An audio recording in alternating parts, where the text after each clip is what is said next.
ॐ तव कथामृतं तप्तजीवनं कविभिरीडितं कल्मषापहं श्रवणमङ्गलं श्रीमदाततं विगृह्णन्ति ये भूरिदा जनाः। श्री रामकृष्ण वचनामृत परिच्छेद 34 दक्षिणेश्वर में भक्तों के साथ। श्री रामकृष्ण देव दक्षिणेश्वर मंदिर के अपने कमरे में खड़े खड़े भक्तों के साथ वार्तालाप कर रहे थे।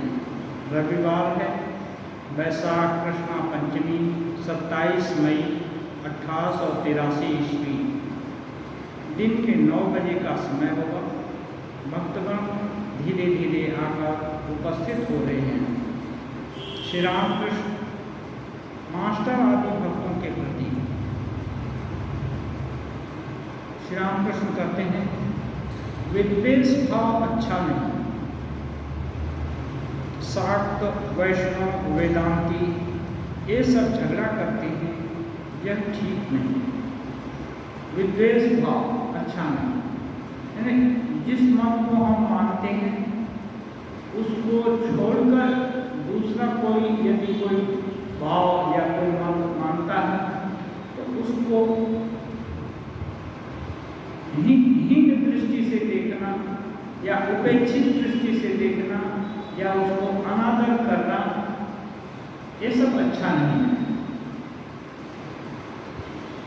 पद्मलोचन वर्तमान के सभा पंडित थे। सभा में विचार हो रहा था। उदाहरण देते जिनकी बात रामकृष्ण देव को अच्छी लगती है वो उदाहरण के रूप में कोट भी करते हैं। सभा में विचार हुआ था, शिव बड़े हैं या ब्रह्मा। इस पर पद्मलोचन ने बहुत सुंदर बात कही थी। क्या कहे थे? मैं नहीं जानता, मुझसे न शिव का परिचय है और न ब्रह्मा का। पद्मलोचन बोले, मुझसे शिव से भी परिचित, मैं शिव परिचित नहीं हूँ, ब्रह्मा से भी नहीं। तो कौन पढ़े हैं कैसे बताओ? और एक जगह बोले, हमारे 14 पुस्तक से भी परिचय नहीं हुआ, हम कैसे बताएं कि कौन बड़ा है कौन छोटा है? इसलिए लोग अपना अहंकार दूसरे के ऊपर थोपते हैं। अहंकार दूसरे के ऊपर थोपना ठीक नहीं, उदार होना चाहिए। ठीक है, आप इस भाव को पोषण करते हो, ठीक है, आप लेकर दो। हम इस चीज को मानते हैं, ठीक है, हम इसको मानेंगे। तो क्या है, ये नहीं संकीर्ण भाव नहीं होगा। हमारे को तो लगता है ये सब करने का एक ही उद्देश्य है, समय बहुत बहुमूल्य है। इतना बहुमूल्य समय मिला है, ये छोटा है वो बड़ा है, ये अच्छा नहीं है वो अच्छा नहीं है, ये सब सोचने में, टीका टिप्पणी करने में यदि समय चला गया तो फिर अच्छी चीज कब सोचेंगे? इसलिए श्री रामकृष्ण देव का इंगित बार बार होता है। जब शिव स्वाति नक्षत्र के एक बूंद के लिए मुख फाड़ेंगे, समुद्र के ऊपर यहाँ जब तक तैरती रहती है, जैसे ही एक बूंद स्वाति नक्षत्र का उसके मुख में गया और वो तैरना बंद करके समुद्र के तलहटी में चली जाती है और वहाँ मोती बनाने का काम शुरू कर देती है। ऐसे ही जिनको होश हो गया कि नहीं भगवान है, किसी प्रकार से गुरु लाभ नहीं हुआ, गुरु का मंत्र दीक्षा हो गई या गुरु से निर्देश मिल गया, ऐसे ऐसे तो अब रास्ते अनेक हो सकते हैं, उनसे भी और बड़े गुरु हो सकते हैं और बहुत हो सकता है। दुनिया में बहुत कुछ है, खोजते खोजते ही सारी जिंदगी चली जाएगी, कौन अच्छा है कौन बुरा है, तो फिर आगे बढ़ेंगे कैसे? इसलिए जब एक रास्ता मिल गया और उस पर विश्वास हो गया तो अब बाकी चीज़ों को छोड़ देना चाहिए। अब मन मार करके दिल, जितना दिल दिमाग प्राण सब लगा, सबको एक करके उससे रत्न निकालने का प्रयास करना चाहिए। साधन के लिए रत्न क्या है? भगवान ही तो रत्न है और वो सभी रत्नों की खान है। हाँ, उनके मिलने से सभी प्रकार के रत्न मिल जाएंगे, यानी सब तरह का सुख स्वाच्छंद ऐश्वर्य जो कुछ भी चाहेंगे भगवान के पास किसी चीज की कमी नहीं है। जब ऐसा निर्देश मिल गया फिर शिव जी बड़े हैं कि ब्रह्मा जी बड़े हैं, वो सोचने का फुर्सत कहाँ। इसलिए बोलते हैं मेरे इष्ट ही सबके इष्ट हैं। हाँ, ये मानना है ब्रह्मा का रूप में शिव जी ही आ गए, जो ब्रह्मा का भक्त है वो सोचेगा शिव जी ब्रह्मा के रूप में ही आ गए हैं। उसमें क्या फर्क पड़ता है? श्री रामकृष्ण बोलते हैं व्याकुलता रहने पर सभी पथों से उन्हें प्राप्त किया जा सकता है, परंतु निष्ठा रहनी चाहिए। असल बात यही है। व्याकुलता माने क्या? जिसको खोज रहे हैं वो मिल गया तो अब फिर संदेह कि नहीं मिला,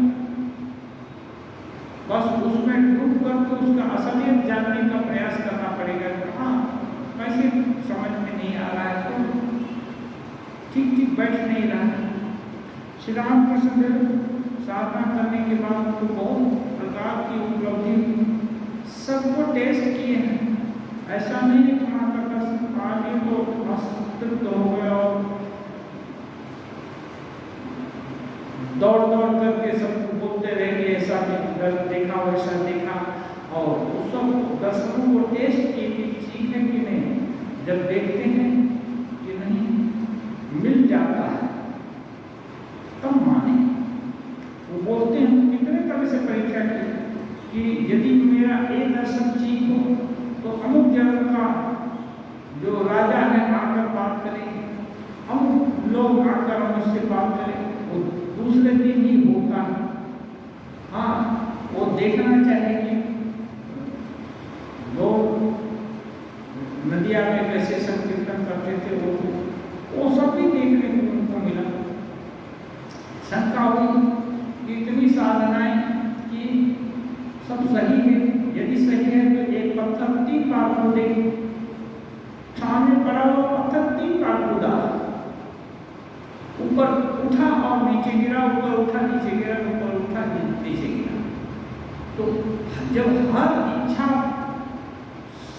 सटीक दिखती है, मिल जाता है, तब अविश्वास कहाँ आ जाए? तब अविश्वास का स्थान ही नहीं रहेगा। इसलिए बोलते हैं सबसे यह व्याकुलता। व्याकुलता क्या है? पाने की इच्छा।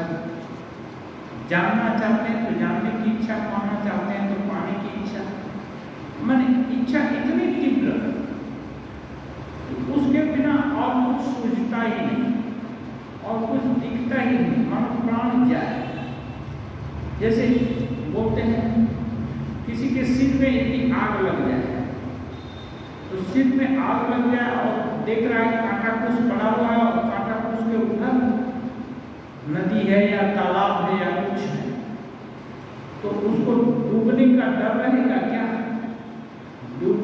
तैरना नहीं जानता है तब भी वो कांटा को उसके ऊपर से दौड़ करके जा करके उसमें एक बार तो कूद ही जाएगा, फिर डूबेगा कि क्या होगा बहुत बात की बात। ऐसी इसको व्याकुलता कहते हैं। हमें एकदम दूसरा कोई विकल्प ही नहीं है।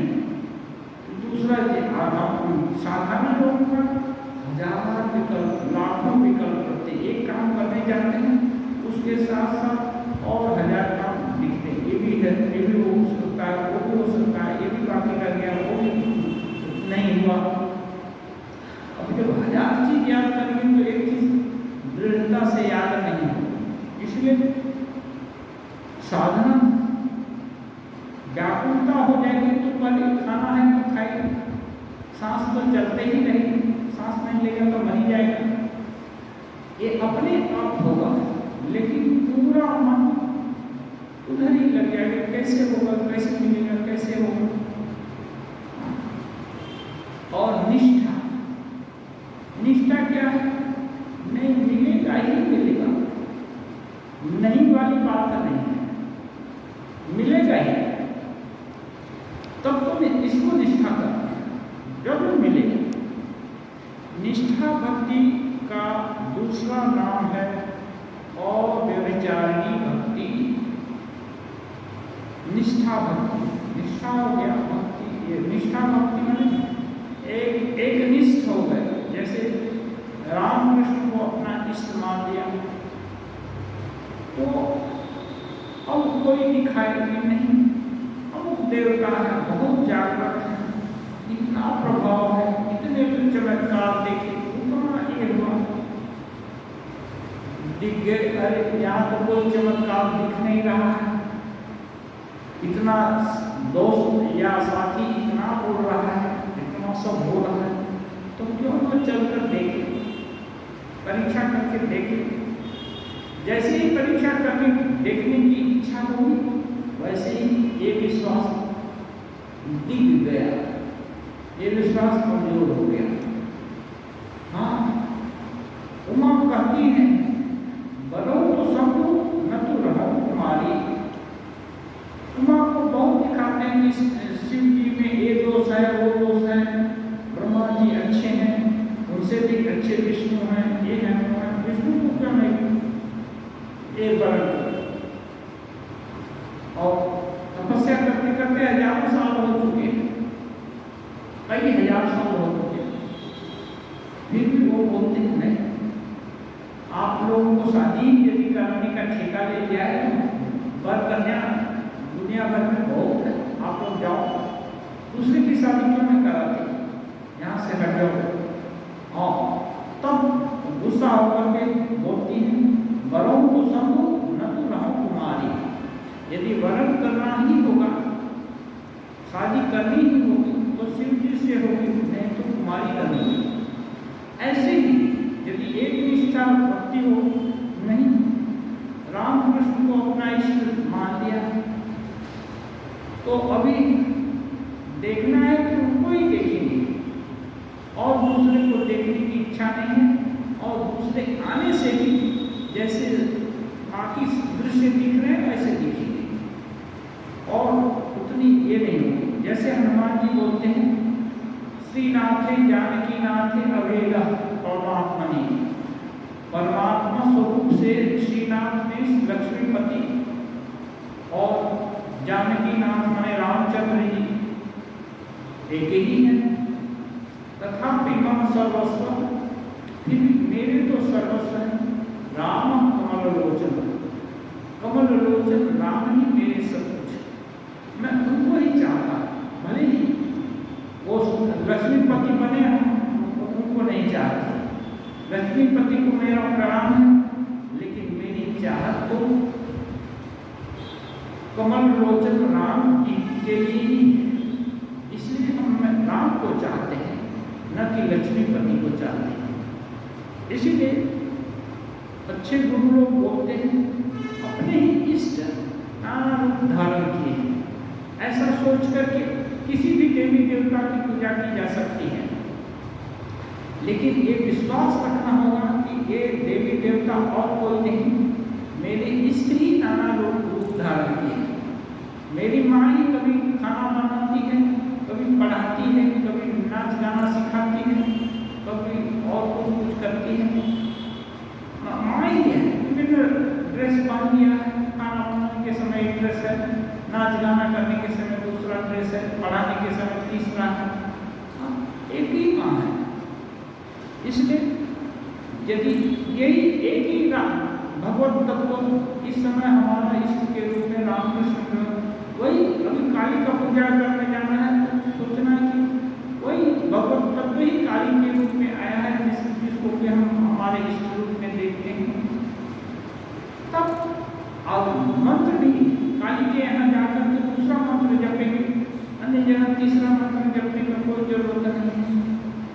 अपना इष्ट मंत्र जप करके हर काम किया जा सकता है, हर शुभ काम किया जा सकता है, उसके लिए कोई जरूरत नहीं। हाँ, कोई विधि विधान किसी देवी देवता का एक करना है तो मन ही मन अपने इष्ट ही इस देवी देवता के रूप में है ऐसा जान करके फिर उस देवी देवता का जो भी विधि विधान है वो पूरा किया जा सकता है।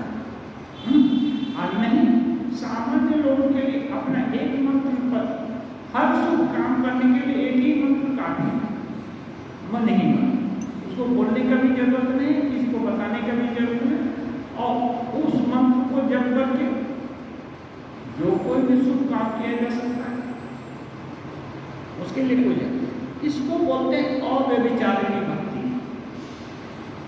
यदि कृपा करना है तो उनको ही करना पड़ेगा, और जब हम माथा टेकने नहीं जाएंगे कि गाय रामेर घर, हनुमानेर घर, काली घर, दुर्गा घर, हाँ कृष्णेर घर, हनुमानेर घर, तो नहीं करने जाएंगे। जो हमारे राम है वही हनुमान है, वही दुर्गा है, वही काली है, वही जो। फिर एक जन का नाम दिया तो और सब तक का नाम नहीं लेने जाते, और सबका नाम नहीं लेने जाते हैं। इसको बोलते हैं और व्यभिचारिणी भक्ति। व्यभिचार क्या बोलता है? एक सिद्धांत ठीक कर लिया गया, जैसे पति पत्नी का शादी हो गया तो एक के साथ संबंध हो गया, तो अब वो संबंध और दूसरे किसी के साथ नहीं होना चाहिए। यदि होता है तो इसको व्यभिचार बोलते हैं। ऐसे ही एक सिद्धांत ठीक कर लिया कि राम कृष्ण हमारे इष्ट हैं, अब दूसरे दिन किसी का बात सुन करके और दूसरे को इष्ट बनाकर टेस्ट करने की इच्छा हो तो यही व्यभिचारी हो गए। एक पर विश्वास जिसका नहीं वो दूसरे पर भी नहीं हो सकता, तीसरे पर भी नहीं हो सकता, कहीं नहीं हो सकता। इसी को गीता में बोलते हैं संशयात्मा विनश्यति। जिसको संशय है उसका विनाश होता है। विनाश क्या है? मर जाएगा, माथा टूट जाएगा, ऐसी बात नहीं। विनाश है मैंने जो श्रेष्ठ वस्तु उपलब्धि करना चाहता है जिंदगी का, वो उसको नहीं प्राप्त होगा, तो इस उसमें भी भटकते जिंदगी चली जाएगी। अब यदि बड़ी चीज मिल सकती थी वो नहीं मिली, छोटी मोटी चीजों के लिए ही भटकते दिन कट गया, तो इसको उपनिषद में बोलते हैं महती विनष्टि। यह चेत अवेदी तत् अवेदी अथ सत्यमस्ति न चेतिहा वेदी महती विनष्टि। यह चेत अवेदी तत् अथ सत्यमस्ति न चेतिहा वेदी महती विनष्टि। माने यदि परमात्मा ऐसे हैं, परमात्मा ही है, ये बोध हो गया तो परम कल्याण, यदि नहीं हुआ तो महान विनाश। हाँ, तो परमात्मा के लिए प्रयास ही नहीं किया, यहाँ वहाँ भटकते लगे, तो ये क्या हुआ? विनाश ही, इसी को विनाश बोलते हैं। इसीलिए बोलते हैं संशयात्मा विनश्यति। संशय जिस युक्त मन है उसको कोई चीज का लाभ नहीं होगा, इस पर भी विश्वास नहीं होता, उस पर भी विश्वास नहीं होता, उस पर भी विश्वास नहीं होता। अरे कहीं चलना है तो एक पर विश्वास करके चलो, जब खरा नहीं उतरेगा तो उसको छोड़ो। तो ये है तो श्री रामकृष्ण देव बोलते हैं अव्यभिचारिणी भक्ति। जिस प्रकार एक शाखा वाला वृक्ष सीधा ऊपर की ओर जाता है, कहते हैं कोई वृक्ष है, एक ही डाली है, वो सीधे ऊपर की तरफ जाता है। क्यों ऊपर जाता है? वृक्ष ऊपर इसीलिए जाता है, ऊपर सूरज है, सूरज से उसको खाना पीना हर चीज मिलता है। सभी वृक्ष देखेंगे जिधर छाया होगी उधर वृक्ष लटकता नहीं है, जिधर सूरज का प्रकाश ज्यादा होता है उधर वृक्ष लटक जाता है। तो एक ही शाखा वाला है और आसपास छाया नहीं है तो सीधा ऊपर जाता है। तो ये उदाहरण के लिए देते हैं कि एक शाखा वाला वृक्ष जैसे सीधा जाता है, ऐसे ही जिसकी अव्यभिचारिणी भक्ति है, मैंने वन पॉइंटेडनेस बोलते हैं, एक अनन्य भक्ति, न अन्य अनन्य, मैंने दूसरा अपना कोई सहारा नहीं या दूसरे का सहारा नहीं चाहते, इसको अनन्य बोलते हैं। ऐसी होनी चाहिए। अब बोलते हैं दूसरा व्यभिचारिणी भक्ति। अब उसको बता रहे हैं, जैसे 5 शाखा वाला वृक्ष, 5 शाखा वाला वृक्ष होगा तो कोई सीधा नहीं जाएगा, कोई इधर जाएगा, कोई उधर जाएगा, कोई उधर जाएगा। अच्छा, ऐसे ही 5 तरफ दिमाग जा रहा है, तो इधर भी नहीं ठीक से, उधर भी नहीं ठीक से, उधर भी नहीं ठीक से। भक्ति है लेकिन लगता है कि 10 दिन काली को पुकारे, काली काली काली किए, फिर लगा अरे दुर्गा जी का तो प्रभाव ज़्यादा है, उनका यहाँ पूजा जोर से हो रहा था, वहाँ पूजा जोर से हो रहा था, दुर्गा जी कहीं करते रहे।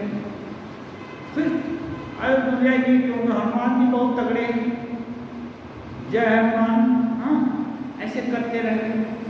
तो कहने का मतलब ये सब में दोष नहीं है। जब काली और दुर्गा या जितने भी हैं सभी एक ही भगवान हैं, विभिन्न रूप में उनकी शक्ति का प्रकाश है, ऐसा जानकर यदि कोई भी नाम लिया जाए तो दोष नहीं है। लेकिन भाव को बदल दिया जाए तब दोष हो गया। हाँ कि नहीं इस नाम में ही ये है, दूसरा नाम में शक्ति नहीं है, तब क्या है, इसका मतलब संशय है, किसी में भी विश्वास नहीं। तो विश्वास नहीं है तो 5 शाखा वाला हो गया, रोज तो कर रहा है, प्रयास कर रहे हैं, लेकिन इस पर भी विश्वास नहीं, उस पर भी नहीं, उस पर भी किसी पर विश्वास नहीं, लेकिन आप कर रहे हैं रोज तो इससे उनको उपलब्धि नहीं होगी। जिस प्रकार अच्छा व्यभिचारिणी भक्ति कहते हैं, गोपियों की ऐसी निष्ठा कि वृंदावन के पीताम्बर और मोहन चूड़ाल वाले गोपाल कृष्ण के अतिरिक्त और किसी से प्रेम न करेंगी। गोपी लोगों की ऐसी निष्ठा थी कि पीताम्बर धारण किए हुए और मोहन चूड़ा वाले गोपाल कृष्ण, दो पंख लगा गोपाल कृष्ण, उनको छोड़कर और किसी से प्रेम नहीं करेंगे। अब बताते हैं, मथुरा में जब राजवेश में सिर पर पगड़ी पहने कृष्ण को देखा तो उन्होंने घूंघट की आड़ में मुंह छिपा लिया और कहा, यह कौन है? जब मथुरा में श्री कृष्ण चले गए, कंस का वध हो गया, तो मथुरा बहुत दूर नहीं है वृंदावन से, तो गोपी लोग ठीक किया कि जाएंगे, देखेंगे कृष्ण का विरह, ये है कृष्ण के साथ इतना खेल कूद इतना और ये हुआ रास वगैरह कितना खेल हुआ। तो ये लोग गई तो देखा पगड़ी बांध करके राजवेश में है, तो ये लोग धीरे से कपड़ा है ना नीचे खींच दिया। हाँ कि लगता है ये तो पर पुरुष है, दूसरे पुरुष को क्यों देखें, हाँ दूसरा है, दूसरे को देख करके कभी कहीं व्यभिचार का एक न हो जाए, इसलिए घूंघट काट करके मुंह छिपा लिया और मनी आपस में कानाफूसी किया कि ये कौन है, क्या इसके साथ बात करके हम विचारिणी बनेंगी? अब शंका हो गई, इसके साथ बात करके क्या हम व्यभिचारिणी होंगे? विचारिणी माने दोहरा आचार, हाँ विचारिणी होंगी मैंने इसके साथ बात करेंगे, इसके भय से वो ऊपर काट करके अलग कर दिया, इसको बोलते हैं अव्यभिचारिणी। हाँ जब मालूम होगा, उनको शंका होगी कि ये वो नहीं, जब मालूम हो जाता कि वही कृष्ण कलयुग में कृष्ण को देखा नहीं, इसलिए अनन्य भक्ति है वही कृष्ण जो मोर पंख वाले उसी कृष्ण के साथ, इसलिए दूसरे को नहीं देखना चाहते, इसको बोलते हैं अव्यभिचारिणी भक्ति। स्त्री जो स्वामी की सेवा करती है वह भी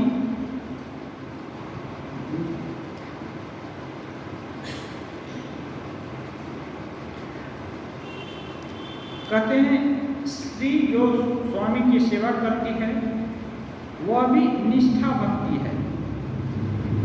देवर जेठ को खिलाती है, पैर धोने को जल देती है, परंतु स्वामी के साथ दूसरा ही संबंध रहता है। इसी प्रकार अपने धर्म में भी निष्ठा हो सकती है।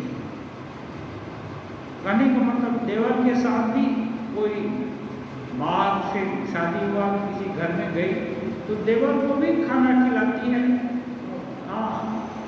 और जो बड़े हैं जेठ उनको पैर धोने के लिए पानी भी दे दिया, एक लोटा पानी भी आगे बढ़ा दिया पैर धोने। अगर आगे गांव में चप्पल जूता कम ही चलते थे तो खाली पैर ही आदमी आते हैं, तो घर में प्रवेश करने के आगे पैर धो करके तो प्रवेश करते हैं। तो साफ हो गया तो एक लोटा पानी दे दिया, बाहर धो दिया, सबको यथा योग्य सम्मान दिया, लेकिन अपने स्वामी के साथ दूसरा संबंध। ऐसे ही जितने भी देवी देवता हैं सबको सम्मान दिया, लेकिन अपने इष्ट के साथ दूसरा संबंध। इसी प्रकार अपने धर्म में भी निष्ठा हो सकती है, इसीलिए दूसरे धर्म से घृणा नहीं करनी चाहिए। दूसरे से घृणा करना नहीं। काली को मानते हैं तो दुर्गा जी से घृणा करेंगे, वो नहीं होगा। है तो है, दूसरे लोग उनका भजन करें, बल्कि उनके साथ मीठा व्यवहार करना चाहिए। मीठा व्यवहार में सदैव व्यवहार, सबके साथ अच्छा व्यवहार। श्री रामकृष्ण द्वारा जगन माता की पूजा तथा आत्म पूजा।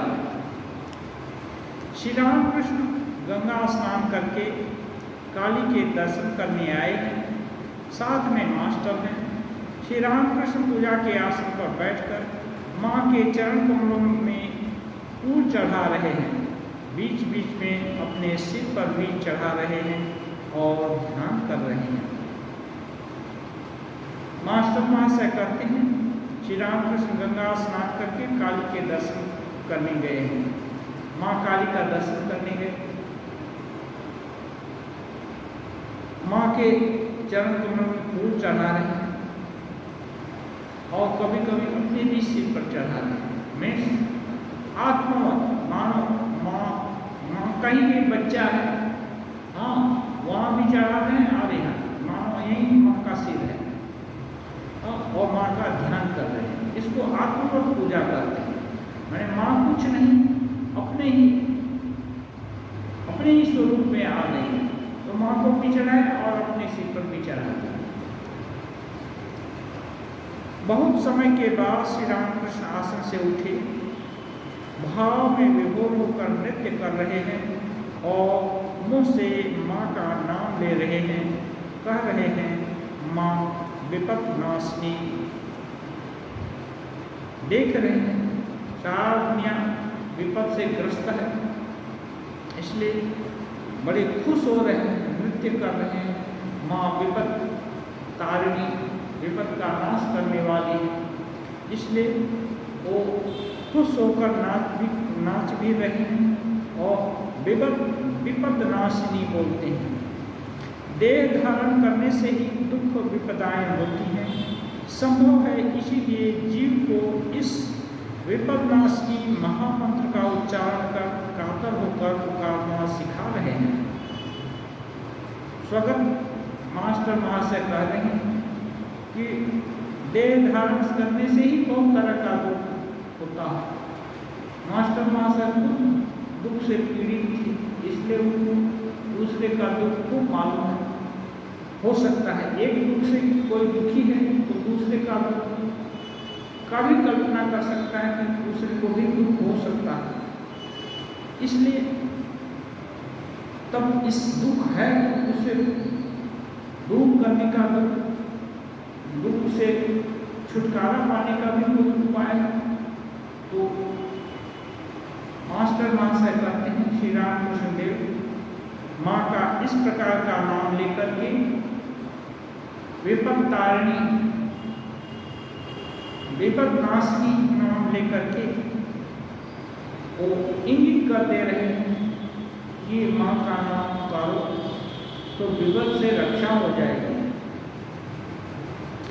अब श्री रामकृष्ण अपने कमरे में पश्चिम वाले बरामदे में आकर बैठे हैं। अभी तक भाव का आवेश है। पास हैं राखाल, मास्टर, नकुल, वैष्णव आदि। नकुल वैष्णव को श्री रामकृष्ण 28-29 वर्षों से जानते हैं। जिस समय वे पहले कलकत्ते में आकर झामापुकुर में रह रहे थे और घर घर में जाकर पूजा करते थे, उस समय कभी कभी नकुल वैष्णव की दुकान में जाकर बैठते थे और आनंद मनाते थे। श्री रामकृष्ण जब उनके भाई साहब ले आए, उस समय एक नकुल वैष्णव के का दुकान रहा, वहाँ जाकर के ठाकुर कुछ देर बैठते थे। आजकल पानीहाटी में राघव पंडित के महोत्सव के उपलक्ष्य में नकुल बाबा जी आकर प्रायः प्रतिवर्ष श्री रामकृष्ण का दर्शन करते हैं। नकुल वैष्णव भक्त थे। कभी कभी वे महोत्सव का भंडारा देते थे। नकुल मास्टर के पड़ोसी थे। श्री रामकृष्ण जिस समय झामापुकुर में थे, उस समय गोविंद चटर्जी के मकान में रहते थे। नकुल ने मास्टर को बहुत पुराना मकान दिखाया। श्री रामकृष्ण देव गोविंद चटर्जी के मकान में रहे थे। झामापुकुर में जब उनके बड़े भाई राम कुमार जी पाठशाला चलाते थे, तब वे गोविंद चटर्जी के मकान में रहते थे ठाकुर। और उस मकान को मास्टर महाशय को नकुल जो उनके पड़ोसी थे, वो एक बार दिखाए थे कि देखो इस मकान में वो रहते थे। जगन्माता के नाम कीर्तन के आनंद में श्री रामकृष्ण भाव के आवेश में गीत गा रहे हैं, जिनका भावार्थ यह है।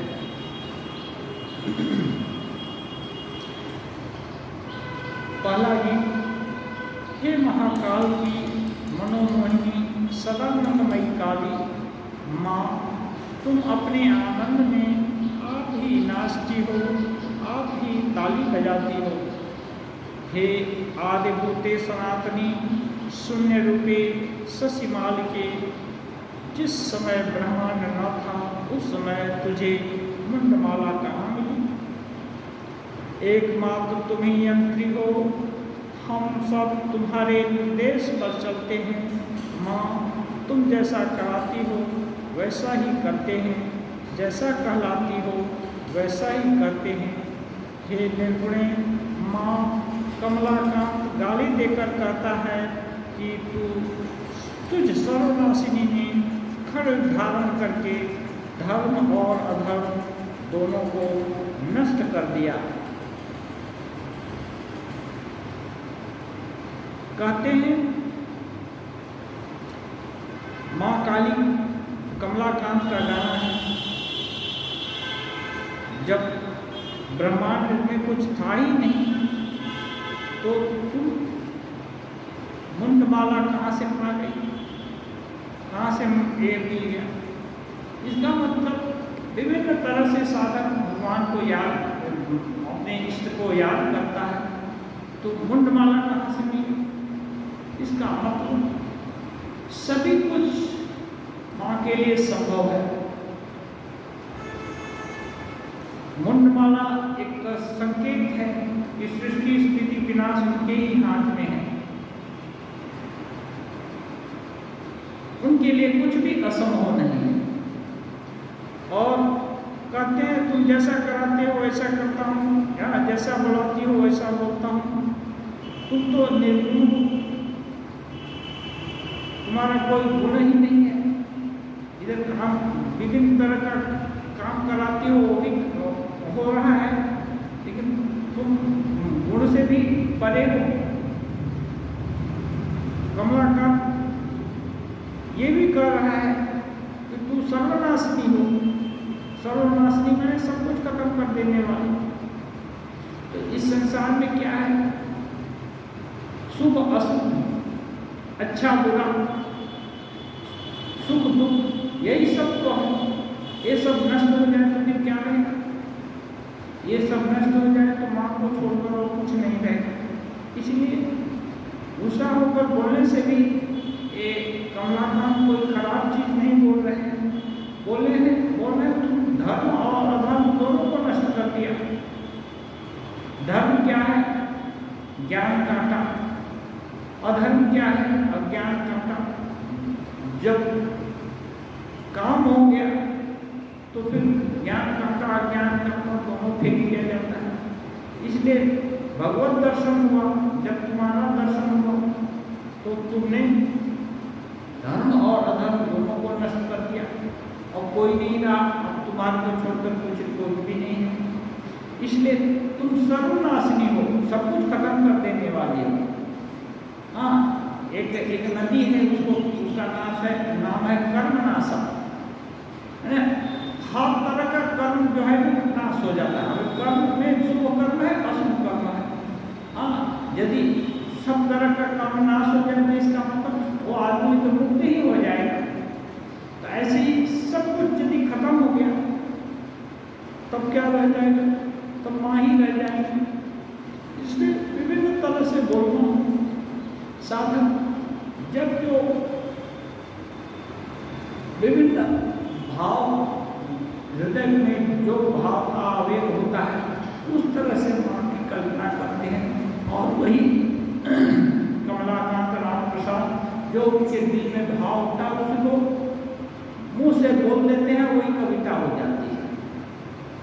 श्री रामकृष्ण देव बोलते हैं माँ जो भगवान के अनन्य आश्रित है उसका बेताल में पैर नहीं पड़ता है।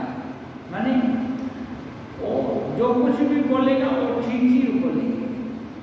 तो ऐसे गाना में जो कुछ भी बोल दिए वो ठीक ही है। दूसरा गाना है, हे तारा तुम ही मेरी माँ हो, तुम त्रिगुण धरा परा हो। तुम एक तरफ तो त्रिगुणमयी हो, दूसरा परा मैं सभी से ऊपर, पर से भी ऊपर। मैं जानता हूँ माँ कि तुम दीनों पर दया करने वाली हो और तुम्हारे अंदर दया अनंत दया है। जो भी दीन है माने जो भी विनम्र होकर तुमसे तुम्हारी कृपा याचना करते हैं उन पर तुम दया करते हो। विपत्ति में दुख को हरण करने वाली हो।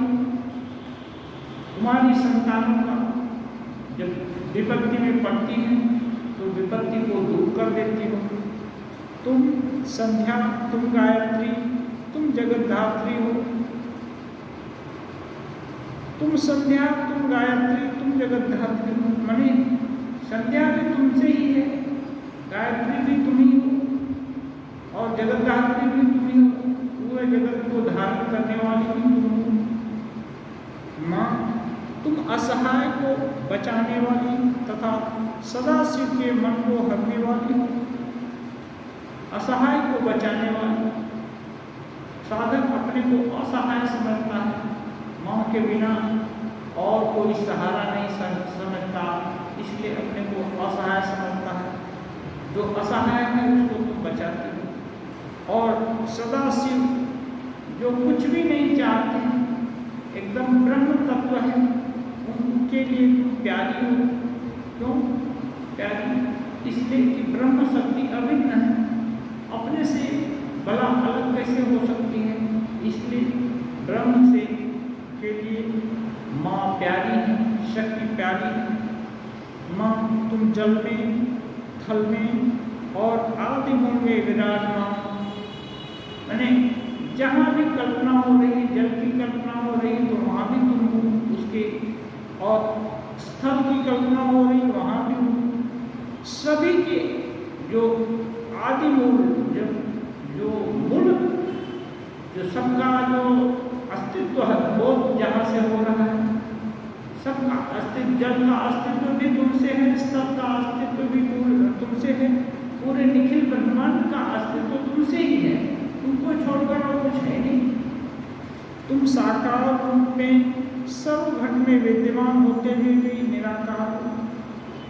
साकार बोलते हैं आकार से नहीं, इससे भिन्न, उससे अलग, इसको बोलते हैं आकार। एक से दूसरे को भिन्न करने का जो क्षमता है वो आकार में हो, एक आकार के कारण होता है।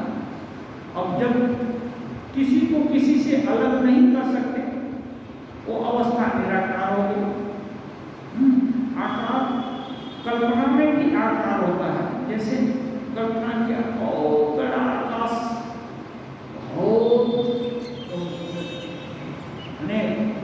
दूर दूर तक जलराशि समुद्र, तो एक कल्पना भी आकार है।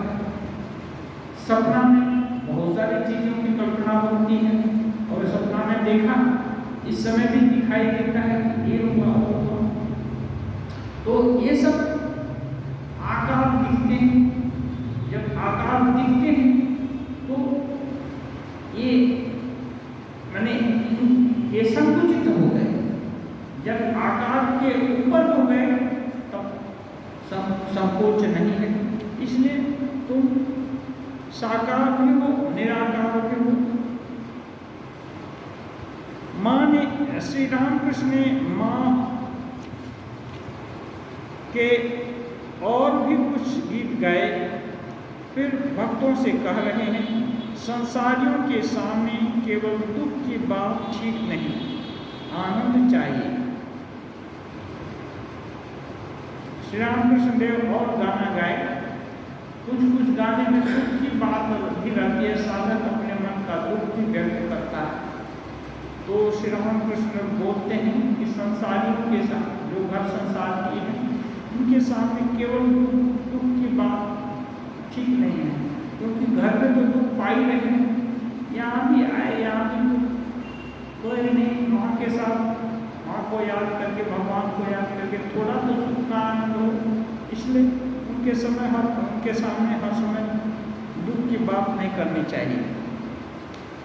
जिनको अन्न का अभाव है वे 2 दिन उपवास भी कर सकते हैं, परंतु खाने में थोड़ा विलंब होने पर जिन्हें दुख होता है उनके पास केवल रोने की बातें, दुख की बातें करना ठीक नहीं। कह रहे हैं जिनको अन्न का अभाव है वे 2 दिन उपवास कर सकते हैं, नहीं है तो क्या करेगा, उपवास करेगा। लेकिन खाने की सभी चीजें पास में हैं और तब भी उन्हें दुख हो नहीं खाने का, तो अच्छा नहीं। इसका मतलब जैसे सन्यासी लोग अब सुख का हर चीज छोड़ दिया तो अब दुख को लेकर ही रहना पड़ेगा। लेकिन गृहस्थ लोगों के लिए तो इतना नहीं है, घर में हर कुछ है, सुख की हर चीजें हैं, तो भला हर समय उसको क्यों छोड़ेगा।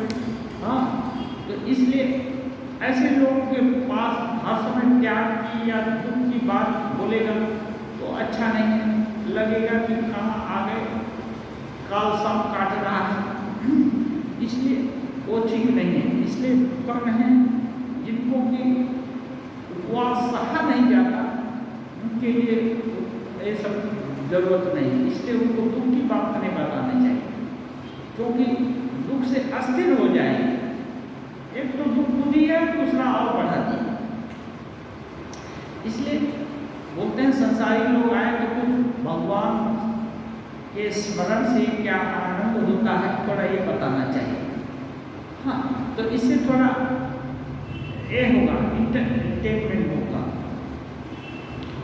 वैष्णव चरण कहता था केवल पाप पाप, यह सब क्या है, आनंद करो। वैष्णव चरण का ये कथन ठाकुर को प्रिय लगा, केवल पाप पाप, ये क्या बोलना है, भगवान का नाम लेकर आनंद करो, पाप पाप क्यों। श्री रामकृष्ण भोजन के बाद विश्राम भी न कर सके थे कि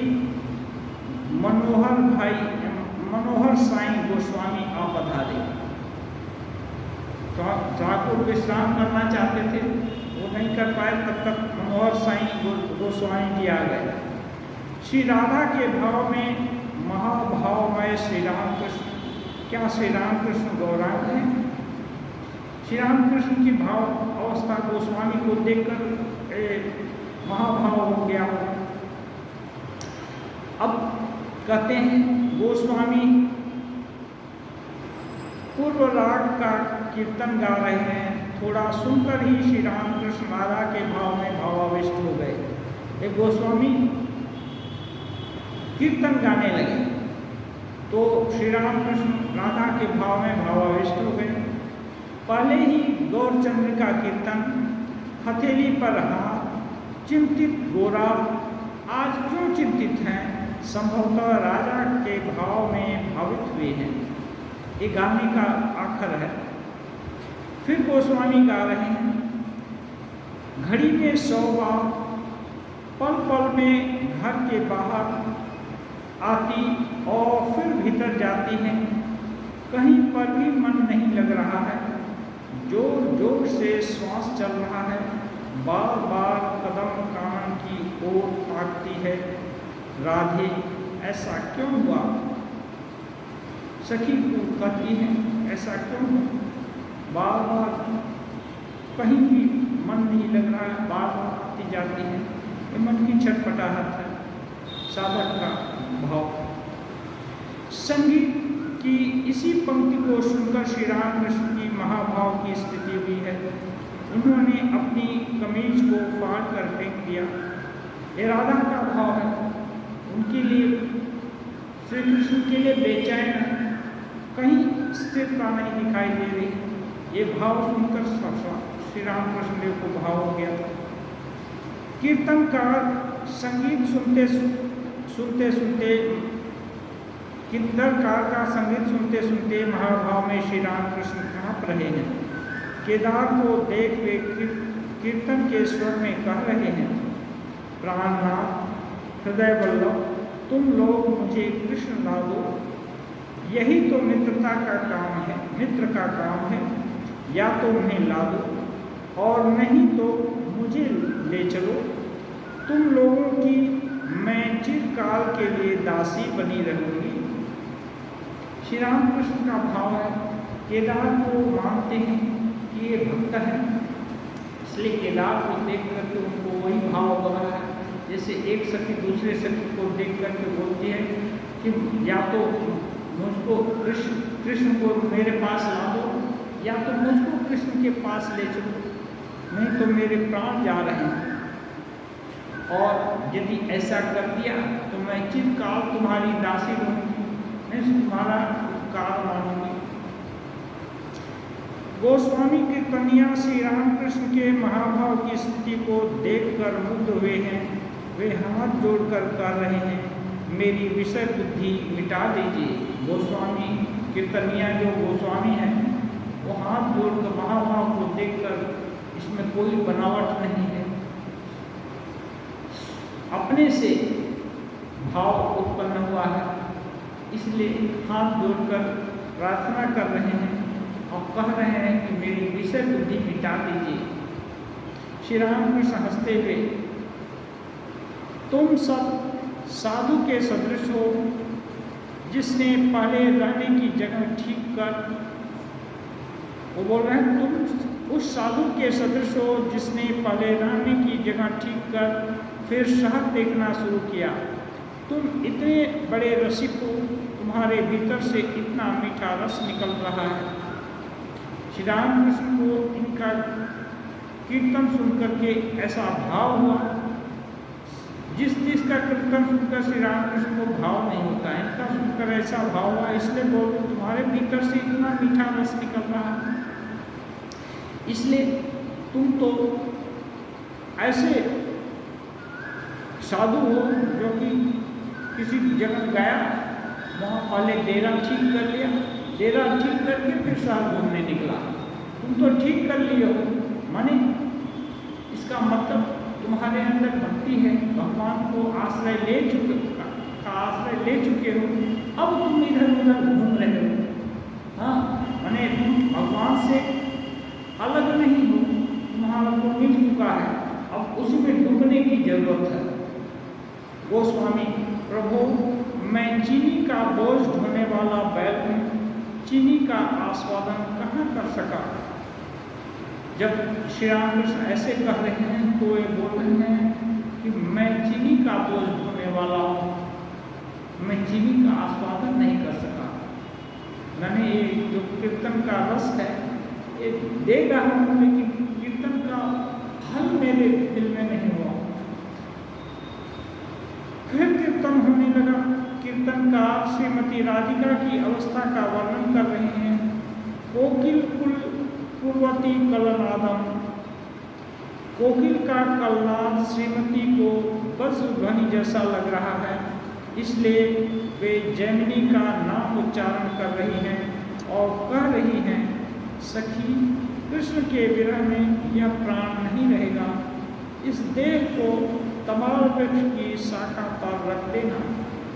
इतना विरह हो रहा है तो राधिका बोल रही है, सखी अब कृष्ण का विरह नहीं सहा जाता, अब ये तो एक प्राण निकलना चाहते हैं, एक काम करना, जब प्राण निकल जाए तो इसको कमाल के पेड़ पर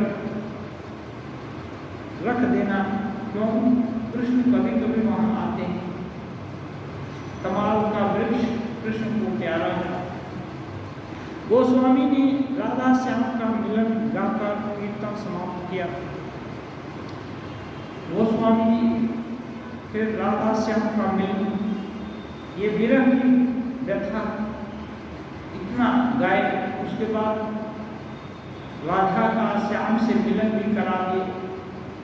तब क्या है, अभाव नहीं रहा, ये जो श्री राम कृष्ण का भाव है शांत हो गया। मिलन नहीं होने से वही दुख वही कंटिन्यू रहे।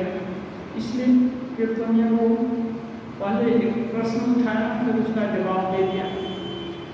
पहले अभाव का गाना गाया, फिर खुशहाली में जाकर के छोड़ दिया। ऐसा ढंग है। तो इससे क्या होता है, पूरी संगीत सर्वांग संपन्न हो जाती है। ओम निरंजनम नित्यमनंतरूपम कामकंपाधित विग्रहं वै ईशावतारं परमेश्वरीयं तं रामकृष्णं शिरसा